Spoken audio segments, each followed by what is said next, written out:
So I put off having a hard conversation recently, and then eventually I actually had the talk. It's a dating situation, and I realized probably not the best fit romantically. I waited 3 or 4 days longer than I could have or should have, but I eventually had the conversation and it went really well. It was really positive. I told myself that I don't want to have this conversation because I don't want to hurt their feelings, when the truth is I didn't want to have the conversation because I don't want to hurt my feelings.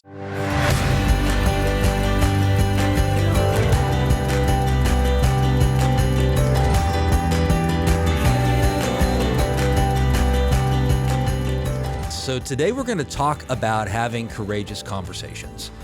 This is the Decide Your Legacy podcast.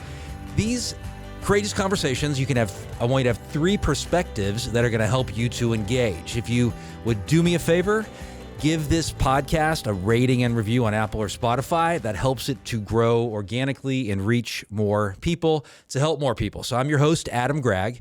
I have been a legacy coach and a family therapist for over 25 years. I founded Decide Your Legacy in 2012, corporate development, executive coaching firm, and education. And so our purpose is to empower every person and organization to live courageously. By the end of this episode, you are going to feel more confident in your ability to have difficult conversations. And that excites me because it's going to make your life better, all right? It's going to help improve your life. Now, every episode, as you know, I like to share something courageous that I have done recently. At least it was courageous for me because it pushed up against a fear that I have. And I'm going to challenge you to do the same. Do something uncomfortable in your life each day, because I have found that not much is more important than doing courageous things for good mental health. It's a requirement, in fact. So one of the things I did that was courageous is I asked my dad and my dad's going to be 86 in 2 weeks. Actually, I said, "Dad, what is one of your favorite memories of me before age 10? And here his response was, it was okay. You know, I mean, he shared about sports and things like that. He kind of referenced, "We'll talk to your mom." And, I knew he was going to do that. But, I took a risk. I had the conversation and I learned some things, and, maybe he'll think about that question later on. I'm going out to visit my parents on Friday, so it'll be kind of good. Talk about it some more. So I can make so many excuses in my life to not just be honest with people. And then I doubt my ability to actually be able to have these healthy conversations. So I'll second guess and I'll spend time up at night thinking about it, just like in my own head. Can you relate to that? I mean, have you done something like that where you just worry and you think about it and you think about it, and then you've been maybe in a situation where you actually have the conversation and it goes much better than you ever thought, like the conversation I had with this really first-class person? So there's a cost to not having these conversations, to procrastinating. There's a cost to your life. There's a cost to your relationships, to making these excuses. So I want you to start off with an action today, because this is a podcast that you do something with, right? You don't just sit. It's like having core values in a business. I mean, what do they mean if you don't do something with them? So what are you going to do with this content today? So here's the first action I want you to take. Think about somebody in your life or a situation in your life that you're putting off having a hard conversation. It could be business, it could be personal. I want you to think about that as we go through this content. And again, by the end of this, you're going to have more confidence to have these difficult conversations. So how do you know if it's something you should address? I got a few things to think about. If it will still bother you in a year, not addressing this situation is probably something you should address. So if you think about and you write down, what is that one conversation you want to have? And you say, my neighbor, I want to talk about them paying for half the fence. And if you think in a year, if I don't have that conversation and you end up paying for the entire fence yourself, is that still going to bother you? Well, then you probably should have the conversation if it's going to bother you. Now, if it's something that 10 minutes from now or 10 days from now is not going to bother you, then maybe you shouldn't even have the conversation. Maybe you're just being overly sensitive. Maybe it's some issue you got to face internally. It's going to bother you in 10 years. You want to actually address it. If it's a close relationship, if it's a pattern that's lingering, and the damage it's going to cause by not addressing it, if it's substantial to their life, to your business, then it's a conversation you're going to have. So things you want to address as you think about this. What are potential hard conversations as an employer? It could be somebody's attitude or their dress or their punctuality. It could be somebody not paying a bill professionally. It could be just saying no to somebody personally and professionally, saying sorry to somebody. A hard conversation can be dealing with somebody who's grieving without fixing it, just being there when they actually need somebody to be there by their side. A hard conversation can be talking to somebody who you know is going to be angry or they're going to avoid. It's going to be difficult. So, and you may be thinking here, and I get this sometimes from business leaders, well, I don't really have to have a whole lot of tough conversations. I've heard that from a couple people in the last month. And then I think, you know what? I don't really think that's the case. I think they're not approachable. Unfortunately, I think it's because whenever somebody does bring something to them, they get defensive potentially, or whenever somebody does bring something to them, they try to fix it and they don't feel like, because people don't approach you with problems if they don't feel like you're going to really try to understand their perspective. So they get to this place where it's like, I'm not even going to bring my issues to them because all they're going to do is try to fix it without even trying to understand really what's going on. They're not actually listening. So people may not be coming to you for that reason. And I want you to fix that, because there's one of the damages of not having people actually not addressing things with people directly is you don't figure out how to solve the problem. And you don't figure out as a business owner, as a parent, what the real problems are. So then you're surprised. And you're wondering, when your kids are 40 saying, I never told you about that because it was so hard to talk about that issue with you. Because when I was bullied at school the first time, what you did is you went and cussed out the teacher. And then you went to my friend's dad and you almost started a fight. And how am I going to want to go talk to you about my problems with other kids when that's your reaction? You didn't even try to understand my perspective. So that's what happens. I don't want it to be like that. And if you think about your good friends and the people you get really close to, they're the ones who are willing to have the hard conversations with you. Even the bosses that you trust, because they're willing to fight with you and they also know they're going to fight for you. And I got two really super great friends, and you guys know who you are. And I was talking to one of you last night, and I think, I know that with you guys that, I can call, I know you're going to tell me the truth. I know you're going to have the hard conversations with me, and it's really cool to have people in your life like that, so I'm very grateful for you. And so I want you to be and have the same kind of relationships that, I have had the privilege and have the privilege of having at times. And I mean, they're not perfect by any means, but hopefully you're inspired by the end of this episode. So let's talk about these three perspectives that you want to have that'll help you have courageous, brave conversations. So one of those perspectives, a mindset, basically a way that you view the world. If you're going to skydive and you're jumping out at 11,000 feet, your perspective is everything you see externally. That's how you view things.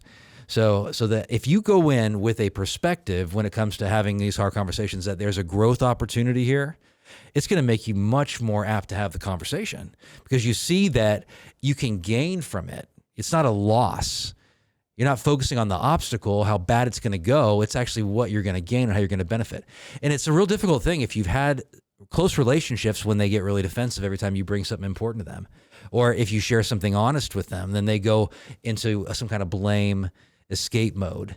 And then you're like, well, I can't talk to that person, And if you've had that, which I have, and some of you listening have had that with probably your close family, where you really can't address things with them because to your family, they're going to get defensive in those situations. So you start, and that's the unfortunate thing is some of you have parents you can't really talk to, and you have friends that you can't really talk to, and they're not really that close of friends because you can't really be honest with them about really what's going on here. So you go through without the attitude that it's going to actually be beneficial.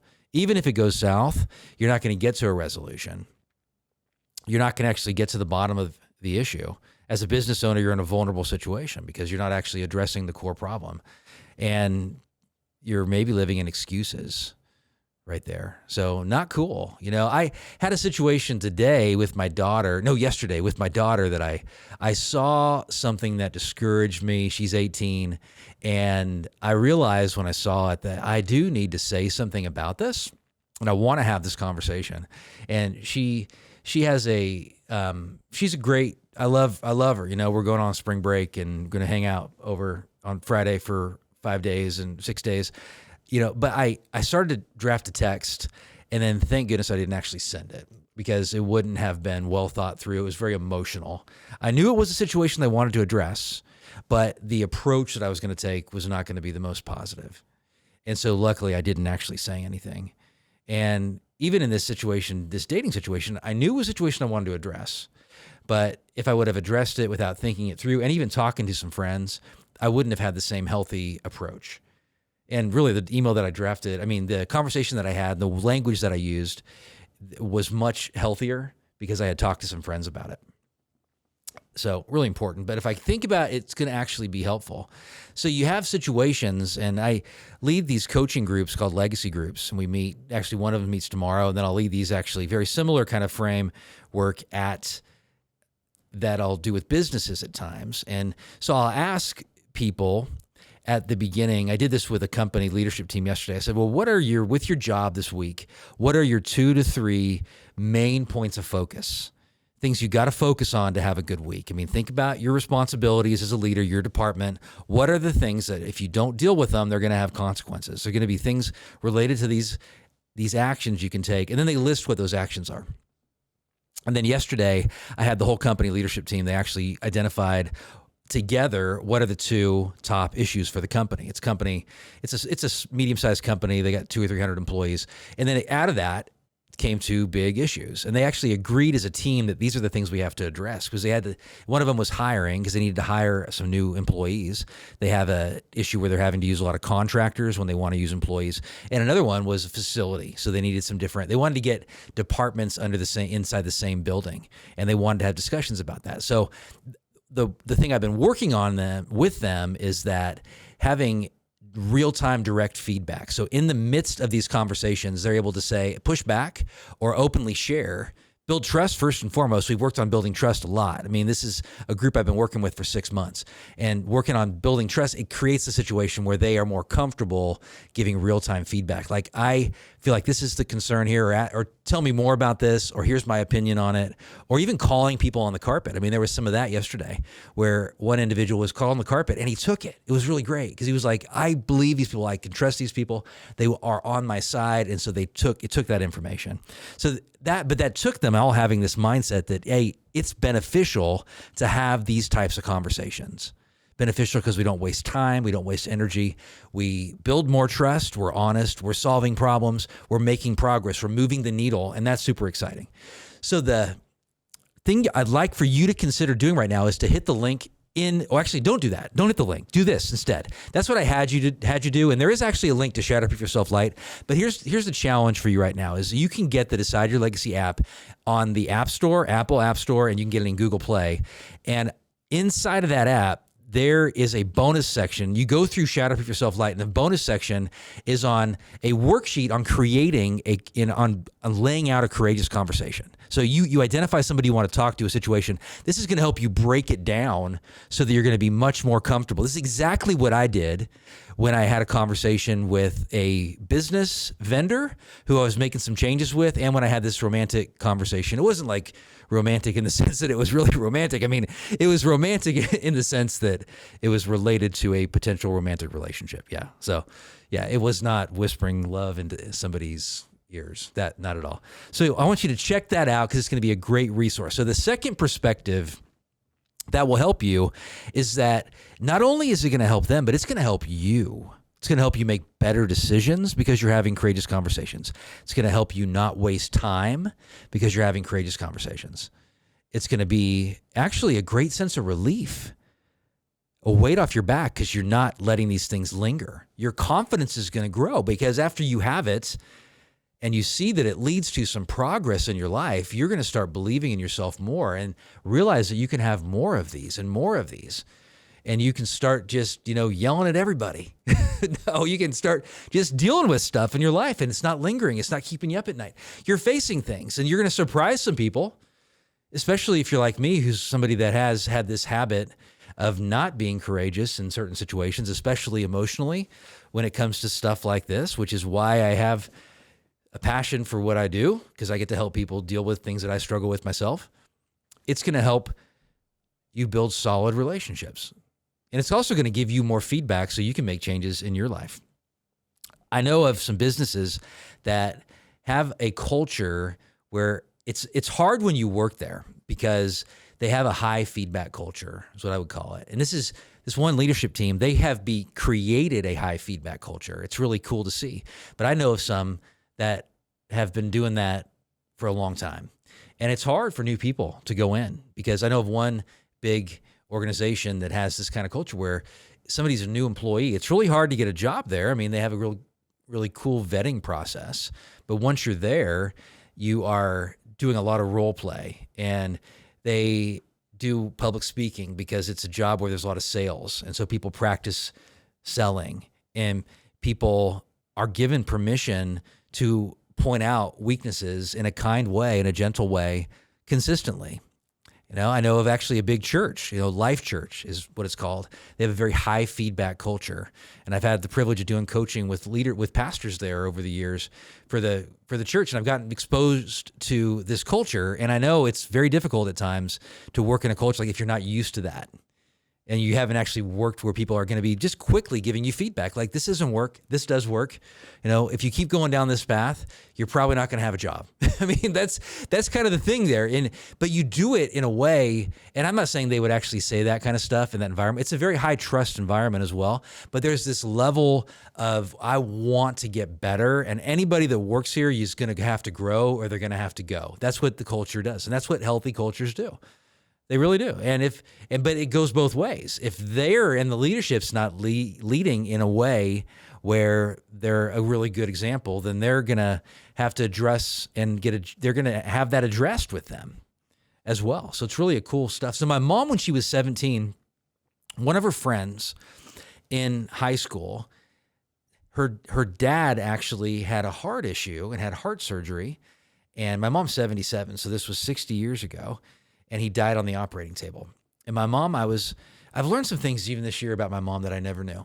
And one of them was that this experience, I didn't actually know this actually happened, but she said she went home and her mom told her, and her mom knew about this, and her mom said that she needed to go immediately to her friend's house and be there for her friend and her friend's mother. And my mom was adamant that she was not going to do that. She was not equipped. She would not be there and go and have that conversation. And her mom just refused to let her. She's like, you're going to go and do this and get in your car, Angie, and do this, or you're not going to be staying here tonight. You might as well just go live somewhere else. It was a big deal.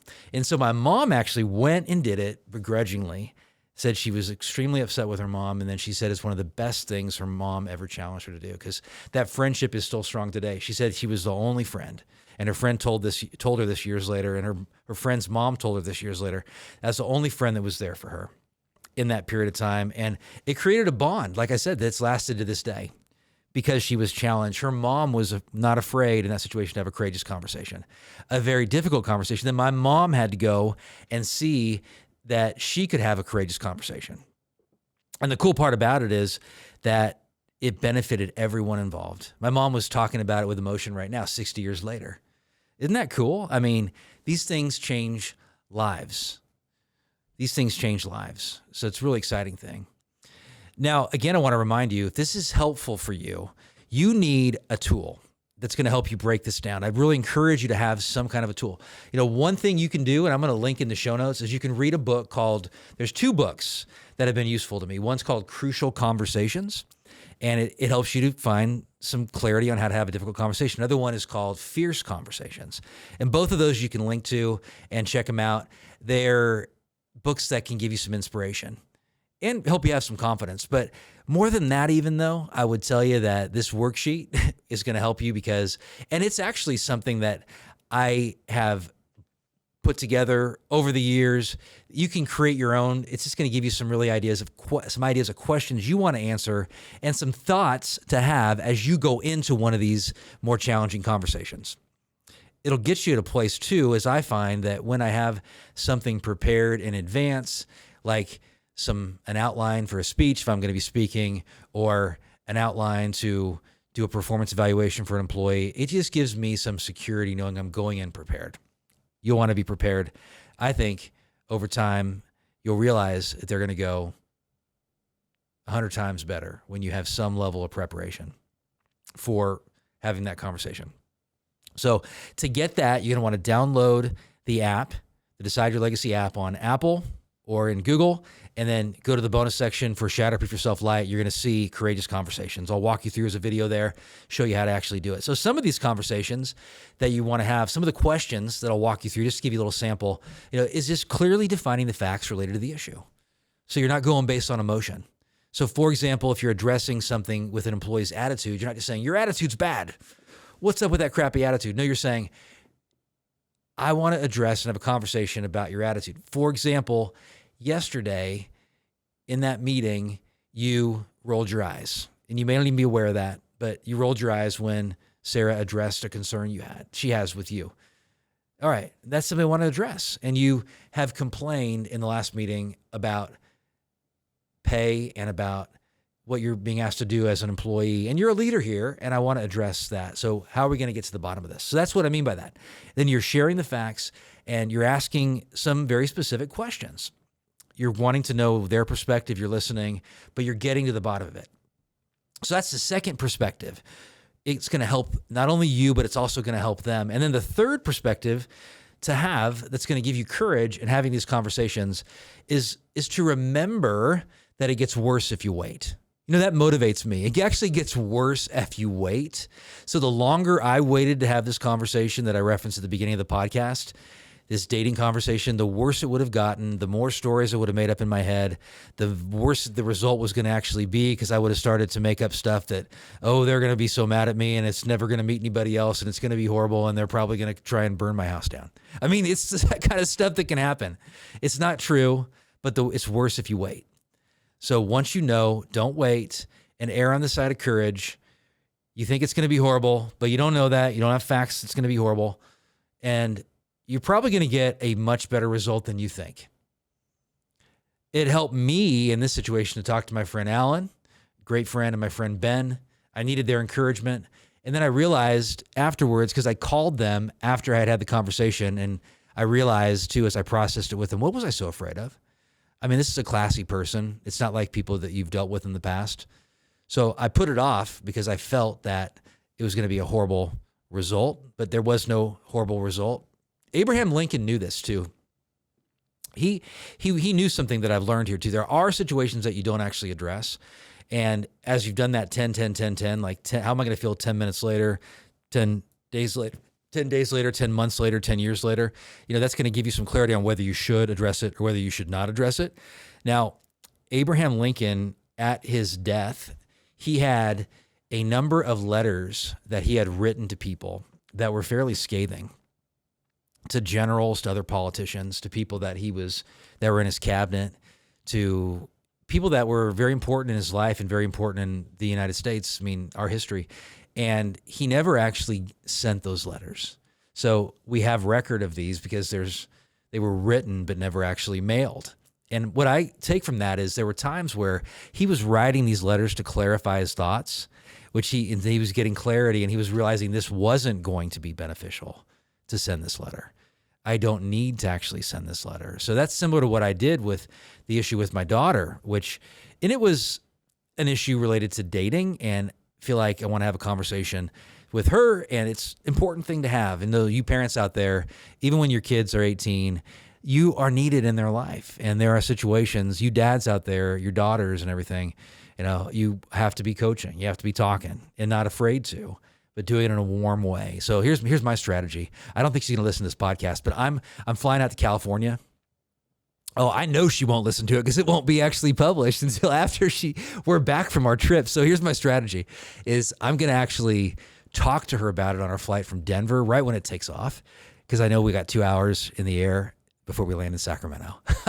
So she can't run from the conversation. And I have to have it all written out. I'm going to practice what I preach. I've got to have it all written out. If I would have sent the text yesterday morning, it would have gone south. It wouldn't have been good. And maybe she wouldn't even be going on this trip with me. That's true. I hate to say that because it could have been my mindset and attitude was not going to be great. I was being very reactive. And the way you approach a courageous conversation, the first 30 seconds are the initial first, like the first thing that you say and the first things that you address basically are going to have 80%.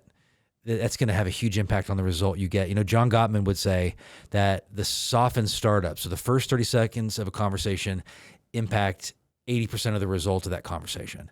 So be very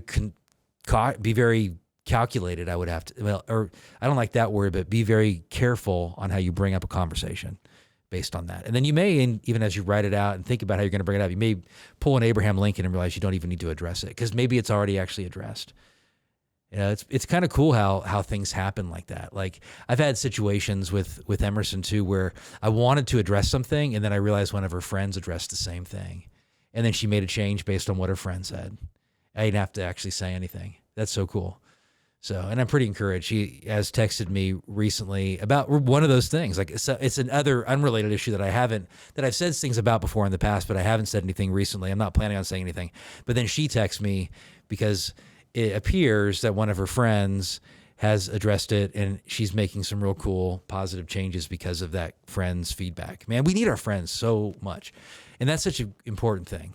And I think we can all be challenged on that at times. So people's responses when you do address things, and this is what it gets worse if you wait. So once you do address it, even if the initial reaction might be horrible, it may actually be a tremendously positive experience. I can think of a situation dating again. So this was probably 3 or 4 years ago, and I was going on some dates with a gal, and I felt like it was promising. And then this gal, which is usually a red flag in a dating relationship, they start bringing up old boyfriends. All right. So, and she was bringing up an old boyfriend that she was saying was stalking her or harassing her or whatever. And I don't know the details of it, but I wanted to, just as a friend, to kind of be there and supportive. And so I asked her for some details. I actually met with her for coffee and I said, hey, can you tell me more? Because that kind of concerns me. And then she shared some more. And I asked her for specifics because good communication requires specifics.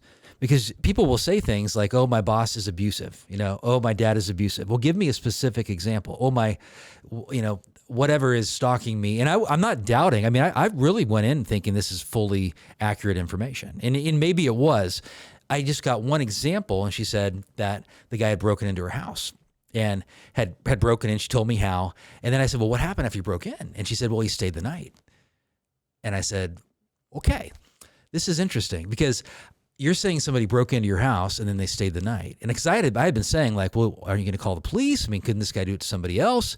Stalkers don't just have one victim. And it was this resistance and got very defensive. In fact, got up from the table. I think it was because she heard herself talk and then realized this sounds really crazy, what I'm talking about here. But the cool thing about it is like I addressed it and I liked this gal and I was really hoping I felt like it was promising. And I don't know, I mean, this is a while ago, so things could have totally changed and I wish all the best and hope things changed and everything. But it gave me some really valuable information. It was at that point that I realized this person doesn't have enough emotional awareness to see that this kind of behavior really isn't healthy and they're not taking ownership of their role in this behavior. Which is cool. I mean, like it was a win-win. I mean, I won. I hope she won, but I definitely won because I got information that helped me to know my level of trust in this person, which is really a benefit. So you're going to win, even if it's something that doesn't go the way you want. I mean, I wish it was like, well, hey, I'm so glad you addressed this issue. I can tell you're a friend and care about me, and you're right. I mean, I really want to address this and get the police involved, but it wasn't that. It was like a lot of defense. It was defensiveness. So I got a lot of good, valuable information. People that shut down and can't take it in a courageous conversation, they're giving you really valuable information. People that can address it, they're giving you, really valuable information. They're showing you their character. They're showing you what they are willing to deal with in their own life. So it's really positive and powerful. So again, I want to challenge you to go ahead and download the app on Apple or in Google Play. Go through Shatterproof Yourself Lite. It's free. There's a worksheet and everything. But at the very end of that, in the bonus section, which you can go right to the bonus section, you're going to get access to this courageous conversation worksheet and video is going to walk you through that. And, I want to end to this podcast with something. It's a fun activity that I like to take clients through, and you can just do this on your own. I'd encourage you to journal this. It's really fun. And I like to do something that's kind of a giveaway thing. Okay. People pay me big money for this activity. All right. So, and I'm not charging anything. But I will say this. I will charge you by you like this episode, you share it with somebody, say this was really cool and this is helpful. And that's how you can pay me back. And you like it, give it a 5-star rating, review, Apple, Spotify, share it with somebody. It's going to be great. So this is I call this the insomnia activity. So you think about something that keeps you up at night. So what kept you up last night, or what in the last month or two, what was something that took some sleep? Were you worried about money? Were you worried about, your kids? Were you worried about dating? Were you worried about your health? Were you worried about, politics, whatever it is? So, and I want you to be very specific about why you're worried about this thing. All right. So an example could be you're worried about your health, and you're worried that you're going to lose your sight, or you're going to lose your health, some aspect of your health in some reason. And then I want you to write down very specific what it is that worry is. It's your nightmare, it's what's keeping you up at night. Then I want you to write down what the opposite would be, okay? The opposite of that would be. And so what would the opposite of losing your health be? Well, it'd be having great, really awesome health, working out all the time, eating great food, living to 125. I mean, that would be, and so that's going to give you a clue intuitively of what you do want most in life. People have trouble knowing what they want, all right? And you know what you want often intuitively by knowing what you really don't want. If you really, really don't want rejection in your life, you probably really do want great connections that are secure and that you don't have to worry about because you have a good, trusting relationship. So that's your little freebie there. So, okay, let's go ahead and let's go through this recap here and challenge you. So if you really want to have courageous conversations, go ahead and cultivate these 3 perspectives. It's helpful to other people, so do what's going to be helpful to you. And then it's worse if you wait, so don't wait. So what insight have you gained by listening to this episode today? What was most inspiring for you? By the end of the day today, I want you to take some kind of an action. A decision means that you're eliminating other options. And your legacy is the impact that your life has on other people. There's not going to be any positive in your change in your life unless you decide. Decide today. Insight, which you've gained today, is only 20% of change. Action, the decision part, is 80%. A good plan that you take no action on, a good plan that you take action on is 100 times better than a perfect plan you do nothing with. So again, please do me a favor, forward this episode. Do me a favor to a friend, share it, say, hey, this episode was helpful. I think you could use, or maybe you specifically can address me, could help you with your coworker, could really help you with your kids, something like that. So I want to sign off the way I always do. Live the life today that you want to be remembered for 10 years after you're gone. You decide your legacy, nobody else. Here's the thing. Either you decide it or fear by default is going to decide your legacy. I appreciate you greatly, and I will see you next time.